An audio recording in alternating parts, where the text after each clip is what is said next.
What's happening, rugby fans? I hope that you are doing well. Welcome to Rugby United, the show where you and I get to talk about the big rugby stories that you might have seen on your timeline quite recently. Of course, the Rugby Championship is well underway and the Springboks have beaten Australia twice down under. So that's definitely a good thing. But also, the All Blacks are in town and we'll be taking them on at Ellis Park as well as in Cape Town starting next weekend. I've brought in the best. His name is Khotso Sello, one of the best sporting journalists in the country, to dissect the two matches that lie ahead against the All Blacks. My brother, Khotso, are you doing well? I'm strong, brother. Just can't wait for the two tests against the All Blacks. Hey, it's going to be a big one. Yeah. The old enemy is back in town. But before we talk about the old enemy, the All Blacks, I want us to talk about the Wallabies. Now, the Springboks had a good tour down under, beating the Wallabies in Brisbane and then in Perth. So it was a good start to the Rugby Championship. But in terms of the South African flag doing the damn things in Australia, we have to talk about what happened in Perth. The evening after the Springboks were able to beat the Wallabies. Driekus du Plessis. I'm sure you were watching that fight against Israel. I was up at 4 a.m. My brother. Yeah, just making sure that Driekus is all right there in Perth Elizabeth. Exactly. There was a lot of South African support. But the main thing for me that stood out was the fact that he was the only UFC fighter on that draw card that actually walked out with their national anthem. And he was flanked by Siya Kolisi and Yeben Etzebeth, you know. So two of the best. He had no option but to win. There's no way you can wake us up at 4 a.m. Imagine. There's no way you're going to be flanked by Siya and Etzebeth, who are both double World Cup winners, to the stage. Back to back, by the way. And then you go out there and lose. No. So Driekus had to make sure that I'll say. But also in those first two rounds, he had me a little bit nervous. And then he pulled through in the fourth and he got that submission, which was definitely a good thing. And then South Africans were smiling from ear to ear, which was something that I enjoyed. Yeah, it's also a lesson that in any sport that it's not about how you start, but it's about how you finish. And in the beginning, it looked a bit tricky for Driekus there. The guy, Israel, was making sure that he doesn't get too close to Driekus because he knows how Driekus is very strong in that wrestle mode. He's quite a strong wrestler, and he was using his reach because he's a bit taller and just making sure that he's getting the points that he deserves. But somehow, some way, Driekus was able to get a hold of him and pin him down. You talk about the start there. Let's shift the conversation to the Springboks. The starts that we've seen in the Rugby Championship, them being able to beat the Wallabies twice, especially in that second encounter where the weather was a big factor, playing in Perth, but it was also incredibly wet and slippery. What are some of the big lessons that the Springboks will take from the first two matches against the Wallabies down under? I think first and foremost, the Springboks went down there to make sure that they break that hoodoo of not being able to consistently win down under. 2 out of 2, 10 out of 10 in terms of points. They top the Rugby Championship standings, maximum points. And the coaching staff was able to play 32 out of the 33 players that went down. The only player who didn't get any game time was Argie Snyman due to a little bit of an injury that he got during training in Brisbane. But it sounds like he'll be available for selection against the upcoming tests against the All Blacks. But just to be able to take a squad of 33 players and be able to play all of them in 2 matches, it just shows you the comfortable position that the Springboks are in. A lot of youngsters got their first taste of Test rugby in very, very bad conditions. In tough conditions. Perth, the rain bucketing down. But also it's a way to sharpen them up. We've been speaking about this week in, week out in terms of how are we going to develop the depth in the squad. You need to put the guys in pressure situations, but you put them in pressure situations knowing that they'll come out on the right side of the score, and that only builds confidence.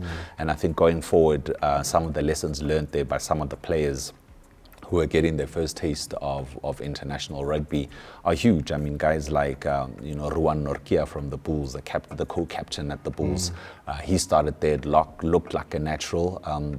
barring a couple of missed lineouts and misreading a few kickoffs. It happens. It happens to the best in the world. But he quickly rectified that. We saw that in the second half, things were a lot smoother. But his work rate needs to be commended as well. He gives me a sense that he's almost becoming like a Sous, a Franco Smith type of player who can play lock, and I think they're looking to also use him as a loose forward as well, because he's got such a huge tank. He's not physically the biggest lock in the world, but he's very agile, and he's got a lot of, he's got a big engine, and he's somebody for the future. And I think Mone van der Berg as well played extremely well at number 9, in slippery conditions. Krappy scrapped for his life there, and he made sure that Sasha gets some quality ball. Unfortunately, Sasha didn't have the best game in the world, but it happens. Your favorite player? It happens at this level. Yeah. It happens at this level. He squandered an open try line opportunity where we all saw that. Caught the ball and passed it on. Didn't use 2 hands. The basics. But he'll learn. He'll learn. It's part of the learning curve. But that's the most important thing, that you need to put these guys in such situations so that they learn and they come back battle hardened. And I guess now it's time to shift the focus on the All Blacks. You talk about the All Blacks. Let's look at their first 2 games in the Rugby Championship so far. That first game, surprisingly, being beaten by Argentina, and then they came back strong in the second game. When you look at the All Black squad, how are you viewing them at this point in time? Because often we would look at the All Blacks and say, this is the team that should definitely be at least winning the tournament, or maybe they will finish second after the Springboks. But there's been a lot of movement in the All Blacks camp. And also we saw Leon MacDonald, one of the assistant coaches, stepping down before they actually take on the Springboks at Ellis Park. That squad at the moment, where are they at? You must remember the All Blacks are not as consistent in terms of coaching and player personnel as the Springboks are.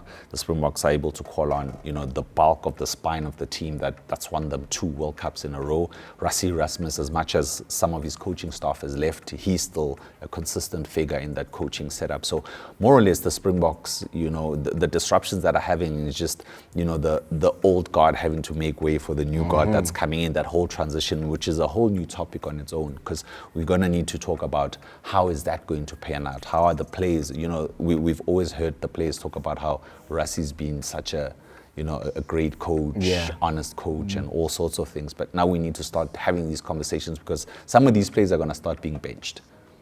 Some of these younger players are going to get more game time. So, when you are playing, it's all good. Now it will be interesting to see how the conversations start shifting, or will they remain constant? So this is going to be a very telling time in terms of the transition in the South Africa. Coming back to your question of New Zealand, when you look at New Zealand, you get some of their best players have left the country, and you know that in New Zealand, if you don't play in New Zealand, then you're not eligible to play for the All Blacks. A guy like Richie Mwanga is playing his rugby in Japan. You have a guy like Brody Retallick as well, who's not available, and he's quite an enforcer up front. And you look at the coaching staff; it's a brand new coaching staff, and I think for me that coaching staff was a little bit too bloated.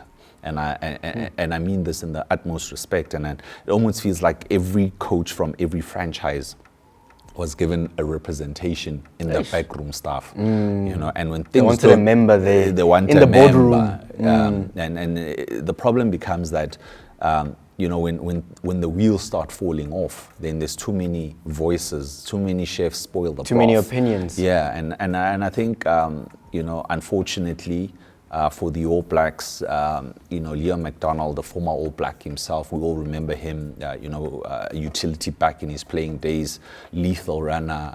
We all know what he did for the Blues, for the Crusaders as well, and it's just unfortunate that he didn't see eye to eye with Scott Robinson. They have a history together as former All Blacks as well. They've played with and against each other at provincial level as well, and they just had a fallout in terms of playing philosophy, in terms of how the rugby needs to be played on the field. And unfortunately, Leon said he cannot continue to work under a specific philosophy that Razor is trying to put the identity of the All Blacks. Which is also him being very honest. Which is him also being very honest. And we heard in the press conference this morning that these little hiccups had come up before, but they didn't foresee that they will be at this level, where they cannot, get work over together. it. And I think, more than anything, the sooner you get rid of it, the better, because,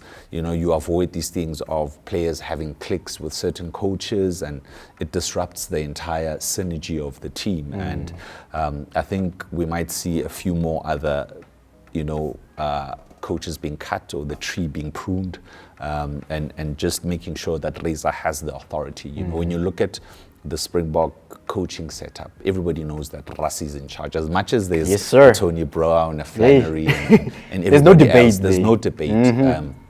So I think in the Robertson era, this sharing of leadership, it becomes murky, because at the end of the day, the buck stops with one man. So if you feel that certain people are overstepping that territory, you need to step up as the head coach. And I don't know if it's fortunate or unfortunate for the All Blacks. This has happened, and they need to move on quickly, because in a week's time they face the Springboks at a sold-out Ellis Park. Let's talk about the All Blacks, right? And I want us to have an open and honest conversation from a fan's perspective. Yeah. For me, I personally feel like the All Blacks have lost that respect. Like the series when they lost against Ireland, and then recently being beaten against Argentina, it's almost as though that X factor that the All Blacks once had is completely gone. Would you agree with that? Yeah, I mean, I remember the days when the joke was just putting on the All Blacks jersey gives you an extra 10 points. Exactly. Because that jersey had some sort of aura with it. And even when you watch the matches, it was almost like the ref completely blows for the All Blacks just because they've showed up. Just from the haka, it seems that everything goes their way. But when you look at it, I personally don't feel that the All Blacks have the X factor players in specific positions that they used to have. When you looked at their centers, they used to have guys like Maanonu, Tana Umaga. We look at the wings, Joe Rokothoko, Joey Livendiri, Rico Ioane. You had guys like Jonah Lomo. When you look at the forwards, you had guys like Jerry Collins, Lawaki, Richie McCaw, Dan Carter. Dan Carter at number 10, the greatest fly half that's ever played the game. So it's really, really difficult to see the All Blacks go through this, but every country goes through this. I mean, there was a period when South African rugby, was literally on its knees outside the top 5 in the world, and a lot of rethinking had to be done. We had to reposition ourselves. We had to look at our franchise structures. How do we retain the best players in the country? Are we still part of Super Rugby or not? Should we take our rugby elsewhere? Sure. So a lot of things had to be done in order, to preserve the Springbok emblem and to take South African rugby to the next level. And I think the All Blacks have been using the same formula for a lot of years. And perhaps now it's time to rethink. The game is becoming a global game. You cannot still run the game like it was run 10 years, 10, 15 years ago. Players are looking for other opportunities in other parts of the world, and there's a lot of Kiwis who are scattered all over the world who can contribute immensely to the All Blacks brand, and it's just about management buying in. And who knows where these chats will start leading to, particularly in the boardrooms, to rethink and restructure to see where they can take the All Blacks brand to. At the moment, as much as it's suffering, they're still there and thereabouts. They still, give us. They're still within the conversation. They still give us quivers in our boots. You can never write off an All Blacks. They reached the Rugby World Cup final with everybody having written them off. Yes, you know? sir. So for the All Blacks, a bad season is losing a game or two. For some countries, a bad season... They go down the rankings. A bad season is a real bad season. Yeah. So I just think it's nothing to be worried about. It's something that can be fixed. The one team that does give me the heebie-jeebies is Australia. They really need to be resuscitated from where they are. And the Rugby Championship is not the same with the weakened Australian team. World Rugby is not the same with the weakened Australian team. And hopefully Joe Schmidt, can help the turnaround. They don't have a lot of time because there's the British and Irish Lions coming around next year. And then from there, they still need to start planning for the World Cup where they are the hosts. So it will be very interesting to see how, they put together a turnaround strategy from where they are right now. I want to stick with the All Blacks quickly. You mentioned it earlier, the fact that they've got players who are playing outside of New Zealand, right? But they're not allowed to play within the current setup, right? The All Black setup. I remember a time when the Springboks had the same rule, right? And immediately when Rassie changed things a little bit, things started looking better for South African rugby. Could there be a time, maybe towards the end of this year, early next year, that the All Blacks could relook that conversation and actually bring in some of those players that are playing in other countries? Hence I was saying, they need to look at how they need to do things in order to make the All brand as strong as it used to be. And hence I said these are conversations that can only be had in the boardroom. Is Super Rugby still working for them? Is the way we select players still working for us? So it needs a whole introspection from New Zealand Rugby Union to figure out what they're going to do in terms of improving their rugby. South Africa had a sit down with themselves and looked at and luckily for South Africa, they brought in somebody who used to be a director of rugby in South Africa, and he wrote so many recommendations for SARU in terms of how South Africa needs to treat transformation, how we need to treat the overseas rule, how we need to treat, but all those things used to be rejected. Hence he left and went to go coach in Ireland because his recommendations were shelved. They were just pigeonholed. They weren't accepted. Yeah. And he said, the only way I will come back is if all those recommendations that I wrote are approved, and look where we are now. Let's move on to the rule book, an opportunity for us to understand the game of rugby a little bit better. Now, Khotso, we spoke about it last week. We spoke about some of the rules that will be trialed during the Rugby Championship. We spoke specifically about the red card, how that could possibly change the game, and also the future of rugby. But I also want to look at the countdown clock. How exactly does that work, and what's the point of having the countdown clock in rugby? Well, the countdown clock works for the kicking, in particular the place kicking, which is your penalties, and the conversion. So your conversion, you have 1 minute, and then for your penalties, you'll have 90 seconds, which is 1 minute 30 seconds. Just simply put, it's to try and speed up the game. A lot of teams, when they played, and perhaps a certain team is in the lead, they will eat up the clock. Yes. Time wasting. We've seen it in football. Tactics, and I think the powers that be feel that, if there's not enough ball in play time, it puts the spectator off. So they're trying to speed up the game in that sense. So there's a clock on the kicking, there's a clock on scrums as well. How quickly you set up a scrum, and if you don't do it quickly enough, then it's a quick free kick to the other team that was ready. I think everything is geared towards making rugby, having more play in time rather than having reset scrums. Yes, the game being slow, boring. Slow and making it boring. So they want to see the ball in play, and I think there were stats that during the Rugby World Cup there was about 15 to 20 minutes of ball in play out of an entire 80 minutes. You know? So I think they want to have more ball in play situations rather than having stop-start affairs. Let's move on to the big talking point. Ellis Park is the place to be. Sold out stadium. The Springboks taking on the All Blacks. Yep. And I will remind you that we beat them last year at the 2023 Rugby World Cup in that final where many South Africans were a little bit nervous.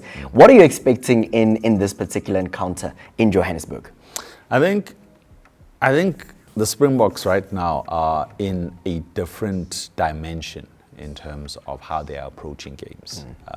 I think they're in an era where they want to break every record that is available. And I think the one thing that has been the Springboks' Achilles heel under the Erasmus administration is the fact that they haven't been able to put together consistent back-to-back winning performances.